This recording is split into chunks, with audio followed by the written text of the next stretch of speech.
Olá, meu querido ouvinte do Devocional do Temor e Tremor. Tá começando mais um episódio em Atos e hoje o capítulo 11. Na apresentação, Maeli Mesquita.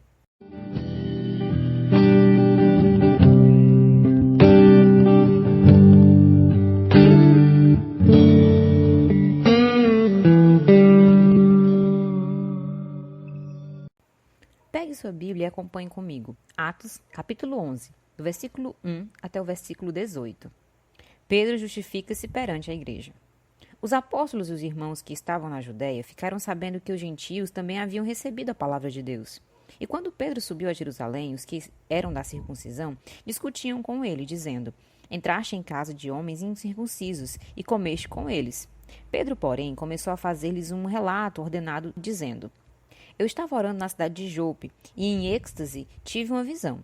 Alguma coisa descia debaixo do céu pelas quatro pontas, como se fosse um grande lençol, e aproximou-se de mim. E olhando para ele com atenção, vi quadrúpedes da terra, feras, animais que rastejam, aves do céu. Ouvi também uma voz que me dizia: Levanta-te, Pedro, mata e come. Mas eu respondi: De modo nenhum, Senhor, pois nunca entrou em minha boca algo profano ou impuro. Mas a voz falou-me do céu pela segunda vez: Não chames de profano ao que Deus purificou. Isso aconteceu 3 vezes, e tudo voltou a ser recolhido ao céu. Naquele momento, os 3 homens que me foram enviados de Cesareia pararam em frente à casa onde estávamos. E o Espírito me disse que eu fosse com eles, sem hesitar. E também estes 6 irmãos me acompanharam, e entramos na casa daquele homem. E ele nos contou como em sua casa tinha visto em pé um anjo que lhe dissera: Envia homens a Jope, manda-lhes buscar Simão, também chamado de Pedro. Ele te dirá palavras pelas quais serás salvo tu e toda a tua casa. Logo eu comecei a falar. O Espírito Santo desceu sobre eles, como também sobre nós no princípio. Lembrei-me então das palavras do Senhor que disse: João, na verdade, batizou com água, mas vós sereis batizados com o Espírito Santo. Portanto, se Deus lhes concedeu o mesmo dom que concedera também a nós, ao que cremos no Senhor Jesus Cristo, quem era eu para que pudesse me opor a Deus? Ouvindo essas coisas, eles se tranquilizaram e glorificaram a Deus, dizendo: Então Deus concedeu também aos gentios o arrependimento para a vida. No final do capítulo 10, vemos a pregação de Pedro e a conversão de Cornélio e um grupo de gentios.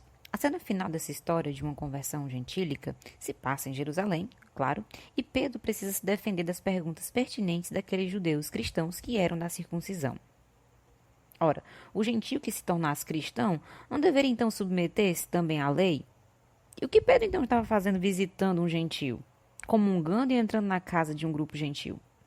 Para responder essas perguntas, Pedro então se utiliza da narrativa da sua visão que Deus lhe dera.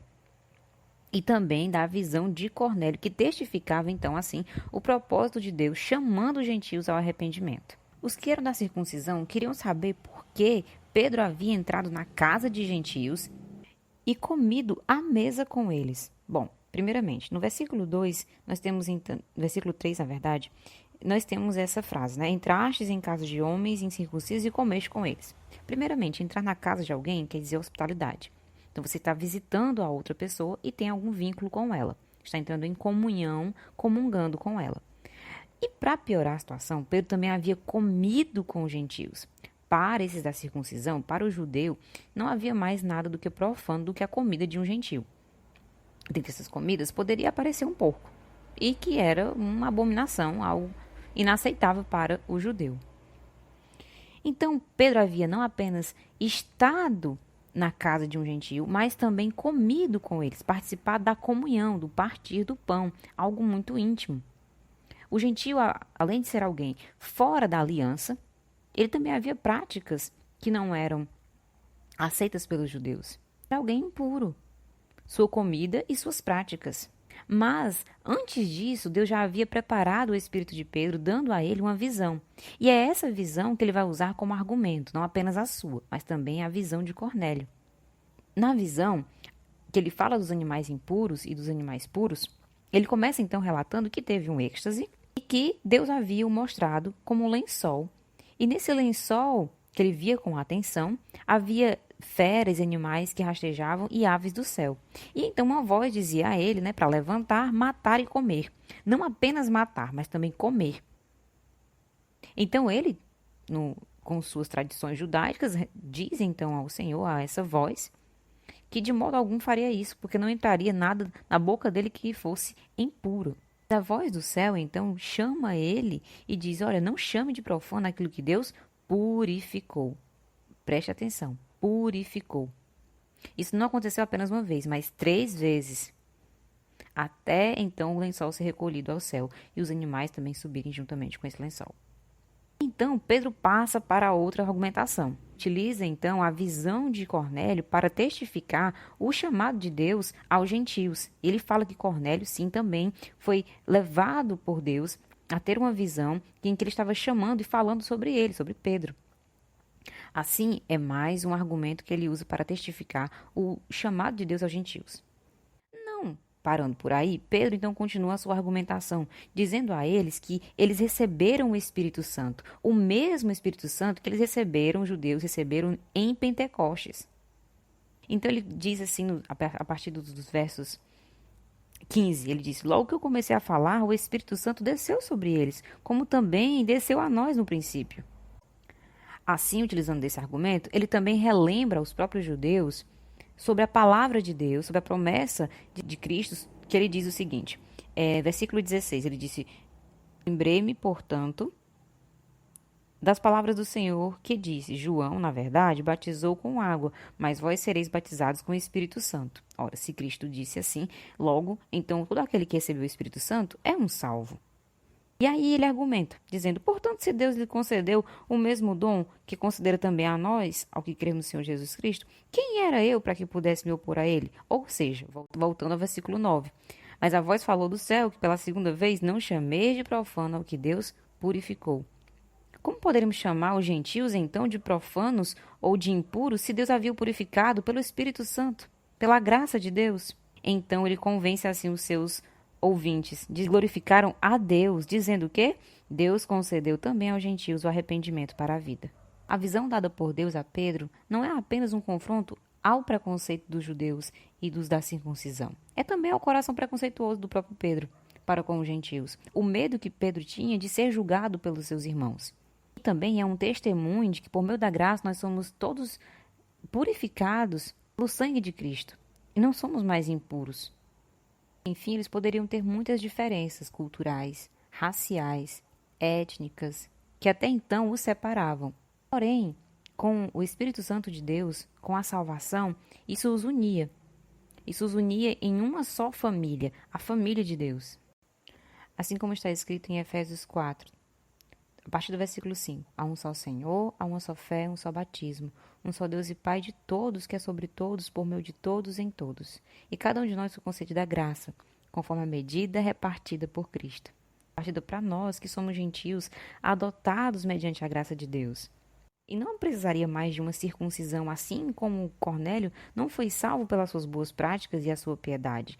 Cornélio foi salvo pela graça de Deus, pelo chamado eficaz na sua vida, o movendo até a pessoa de Pedro, e Pedro também sendo movido por Deus, pela mão de Deus, até a pessoa de Cornélio, para executar um só propósito, o de chamar os gentios a essa aliança em Cristo Jesus.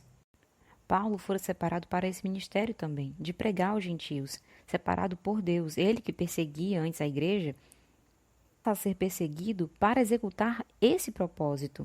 E ele relata muito bem isso em Romanos, quando ele fala, diante o Espírito de Santidade foi declarado Filho de Deus com o poder pela sua ressurreição.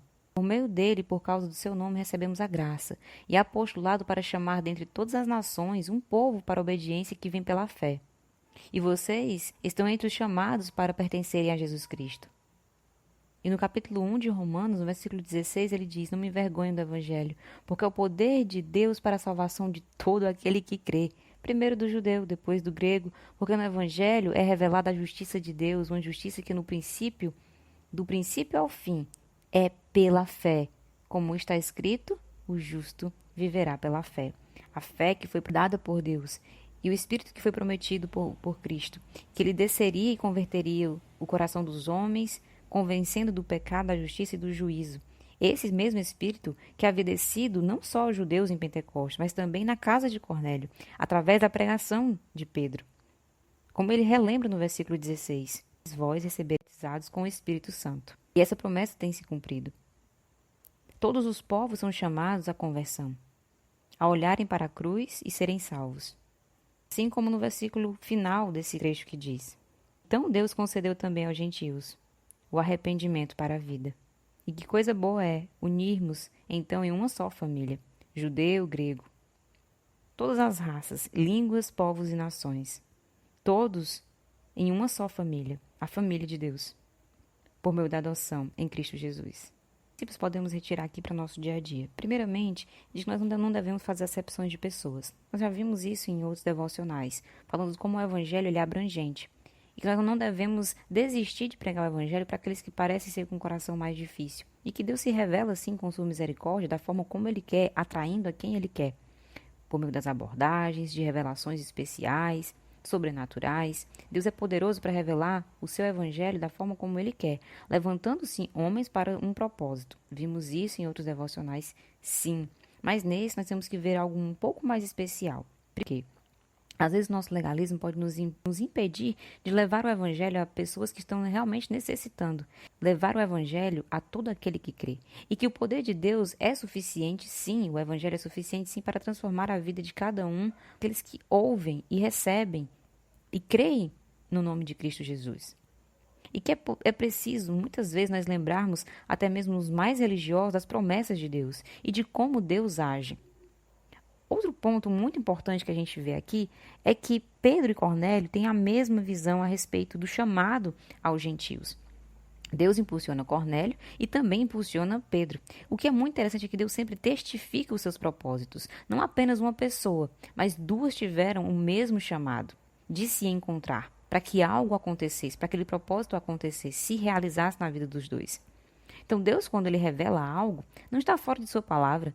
Pelo contrário, é testificado pela própria palavra. Se você teve algum sonho, alguma visão ou algo sobrenatural que não está ligado com a palavra de Deus, então descarte, não é de Deus.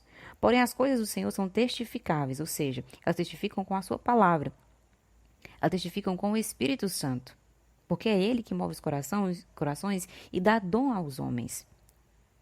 Se você ler com mais atenção, capítulo 4 de Efésios, que nós lemos aqui, citamos aqui, ele fala sobre isso, que é por meio dessa salvação nós também recebemos dons, e Deus separa pessoas para determinados propósitos, ministérios.